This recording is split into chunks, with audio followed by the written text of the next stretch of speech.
What do you think what have you taught people in those years? It's an ever-moving feast. Because I've been fortunate enough to have this fairly global outlook and global client base, whenever I go to train agents over somewhere else, I usually come back with some ideas as well, just talking to them. And I share those ideas with my clients over here. Now, some people call that theft, but I call it research. And so I research global systems in a state agency, and I'm deeply interested in the psychology of selling and of pricing and of agency and all these various things. So I'm continually learning, evolving, and sharing the very latest techniques with my clients. So that's what keeps me motivated. It's a fascinating business. Do you enjoy the job? I love it. Absolutely love it. Love it. I love, be it standing up at conferences or working with 100 agents, a group of 20, or just 2 or 3 in a room. I love hearing their story, and very few of their stories are I'm hearing for the first time. A lot of people say, oh God, the fees in this town, do you know the competition we have here? Our town is different. Absolutely. Well, no, it isn't, I'm afraid. We get the same problems whether you're in... But you don't tell... I'm assuming, because we talked about in the previous video, being a challenger, you don't mollycoddle them. You say, well, no, you're not. Well, they're not going to pay me to tell them what they want to hear. Well, they might. That would be nice. There's another business. But no, I do challenge them. And I think so often, and I know what it's like. You're the manager of an estate agency or the director or whatever. It's a very contained operation. Your territory is 2 miles that way. It's 3 miles that way. I don't need to know anything else that moves. I've been here all my life. I started as a negotiator. I became a manager. I now own it. I know everything.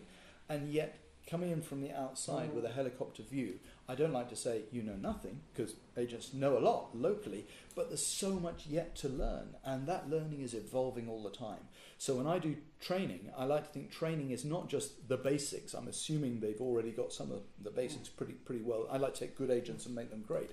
I think training is sharing innovation, sharing new ideas. Because if you look at the Australian model, negotiators out their own pocket will spend £400 to go to a 2-day conference to learn. There is a reason for that. They have to clock up a number of points every year, and they have to go on the training. So there's a lot of training there that they don't actually attend, but they say they've attended. But don't put that. No, it's true. It's true. But no, they are more interested in personal development there because the stakes are higher. They earn more money if they get it right. They earn less money if they don't keep up and they get it wrong.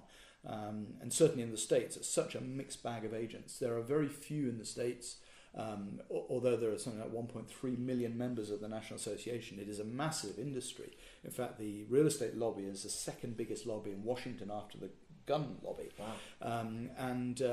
But the average agent only sells 7 properties a year there. Wow. And you've got a lot of people doing it on a part-time basis, very touchy-feely, but very few agents doing it, as we like to think, sort of professionally. Indeed, as a full-time career. I went to see Keller Williams, who have now parachuted in. And they're wanting to attract real, traditional estate agents, but they're also wanting to attract mum agents that only sell the 10 or 20. And some agents can't get their head around that. I'm not sure how well that would work in the UK with our low fees, because you just can't operate on that basis. And I think to have certainly a local area specialist and a local professional agent who knows what they're doing, to give that someone on a part-time basis, say, oh, I'll find you a buyer because I'll just put it on Rightmove. That it's not about finding buyers. It's about facilitate. It's about helping people move. So where does Richard Rawlings want to go in the future with his clients and himself and his team? Yeah, I think I'm involved in a sort of couple of prop tech ideas, which I'm very excited about. I continually write. Half of what I do is writing articles for content for agents. We'll maybe talk about content another time. But certainly, training, confidence speaking, content writing, and the prop tech I'm involved in. A couple of things. One, I've always been passionate about prospecting, and we've got a thing called the Lead Hub. Which is a development actually of agent prospects. Prospecting. Yeah, that's right. Yeah, I love agent prospecting. Yeah, agent prospects is so it's where we'd automatically mail out people who are on the market. And some of them are not staying on the market long enough to mail out actually. So anyway, what we now do is we've got a service where every week an agent's account is updated with details, actual addresses of everything that's come on the market. The actual house number. Absolutely. Everything that's come on the market, been reduced, been withdrawn, fallen through, and they can upload their own appraisals in there as well. So they can use it like a CRM system for properties they haven't yet got. And anyone who's not... And they can either mail that out themselves, or can they get you to mail it out? On yeah, either they can do it. They can do it from the. And they can do their own text if they want to. Yeah, or I'll write it for them. Importantly as well, they can use that information in the field. So when they're talking to a client who's maybe saying, "Well, I'm also talking to this agent," they'll see, "Oh, that agent takes ages to sell," or look how many reductions before they get their sale. Also, it's fantastic in the field. Oh, it's not just an Excel spreadsheet then. No, it's lists online that in your account you see, but you can actually begin to use it as a competitor beta analysis. Absolutely, yeah. A professional competitor beta up thingy. Yeah, that's what we call it.